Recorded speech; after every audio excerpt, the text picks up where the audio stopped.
Continuar aquele papo sobre a crise no Império Brasileiro, né? Hoje a gente vai falar sobre a questão religiosa.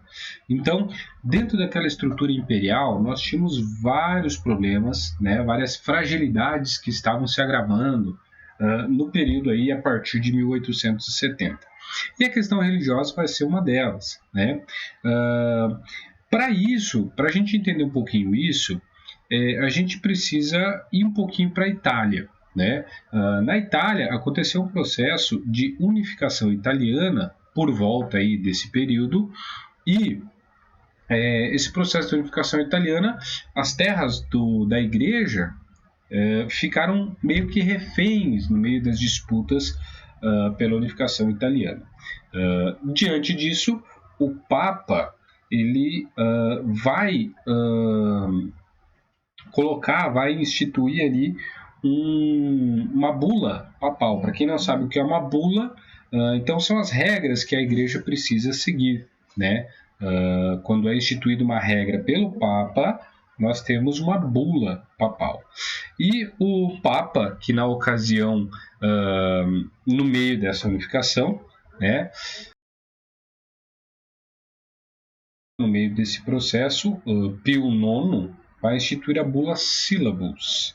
Essa bula ela determinava que todos os membros da maçonaria deveriam ser afastados dos quadros da igreja.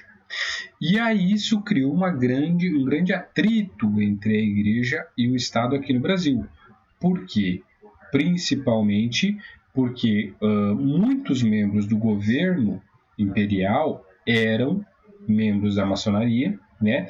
E o próprio imperador Dom Pedro II também era membro da maçonaria.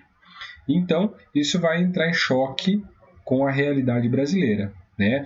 E aí, nós voltando para o Brasil, a gente precisa compreender dois dispositivos que existiam na Constituição de 1824, tá? Que são esses dois dispositivos que estão ali no slide, o beneplácito e o padroado, tá? Vou falar de cada um deles.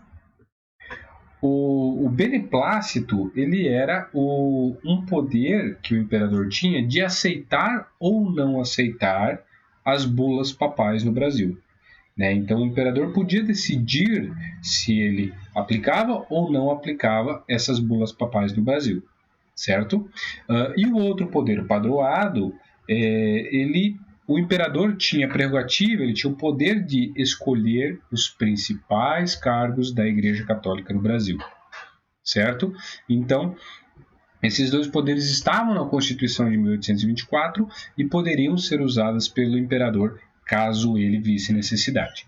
Bom, quando Pio IX acionou a bula Syllabus Erorum, o imperador brasileiro vai se ver nessa disputa entre os seus amigos, né, e os seus companheiros membros da maçonaria, expulsá-los ou não expulsá-los do quadro da igreja. Então, ele vai usar o seu poder, né? Ele vai usar o seu poder e vai lançar mão do beneplácito e não vai aceitar a bula papal Syllabus Erorum no Brasil. Né? Vai dizer assim, não, ninguém vai obedecer a bula aqui porque ninguém vai expulsar maçônico dos quadros da igreja. Ok? Ok, tudo bem. Mas dois bispos nesse processo, lá do Nordeste, eles vão parar e vão pensar, vão falar, cara, mas quem é o meu chefe? O Papa ou o Imperador? Eu sou bispo, eu sou membro da igreja, então eu tenho que obedecer o Imperador. E esses dois bispos vão fazer uma série de perseguições e expulsões de membros da maçonaria de suas respectivas, dos seus respectivos domínios, né? E aí isso vai causar um grande atrito entre esses dois bispos e o governo brasileiro. Tanto é que o imperador vai ordenar que eles sejam presos e sejam condenados a 4 anos de prisão, de reclusão. Nesse processo aí, então acontece toda essa confusão e isso vai fragilizar muito as relações entre o Império Brasileiro e a Igreja Católica. Certo? Porque dentro do Brasil você vai ter a estrutura católica que era um dos ancoradouros da monarquia brasileira, ela vai se espantar com a posição do imperador, né? E mesmo os fiéis, né? Os fiéis também vão ficar muito surpresos pelo imperador mandar prender os 2 bispos, né? Então ficou aquela coisa assim muito complicada, essa relação entre o governo brasileiro imperial e a Igreja Católica no Brasil. Ok? Então essa foi a questão religiosa.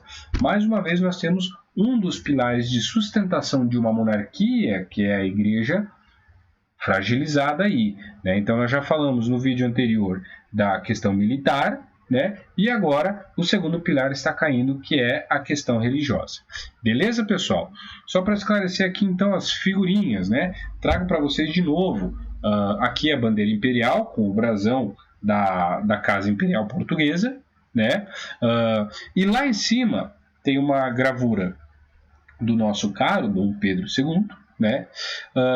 Uma charge que foi publicada na Revista Ilustrada, né? Quando da proclamação da República, mais adiante a gente vai falar disso, e outra charge que mostra Dom Pedro II caindo, né?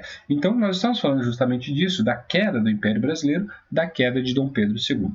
E a nossa charge principal, que é a charge ali da questão religiosa, né? Essa charge também foi publicada no período desses atritos, né? E ela mostra o Papa e o nosso Dom Pedro II trocando uma ideia ali, comendo alguma coisa em uma mesa, né? E os dois estão meio que disputando ali o que eles vão comer, né? Então nós temos o Papa como um bom italiano com o seu macarrone, que é a bula syllabus, né? E do outro lado nós temos Dom Pedro II com uma feijoada, que é a Constituição Brasileira. E eles estão discutindo justamente isso, né? O que vai ser adotado? Vai ser adotada a feijoada brasileira ou vai ser adotado o macarrone? Bom, no Brasil foi adotada a feijoada brasileira e isso vai fazer com que tenha um atrito entre a Igreja e o Estado brasileiro. Beleza, pessoal? Continuem acompanhando as aulas aí no canal. Agradeço a participação de todos. Valeu, um abraço!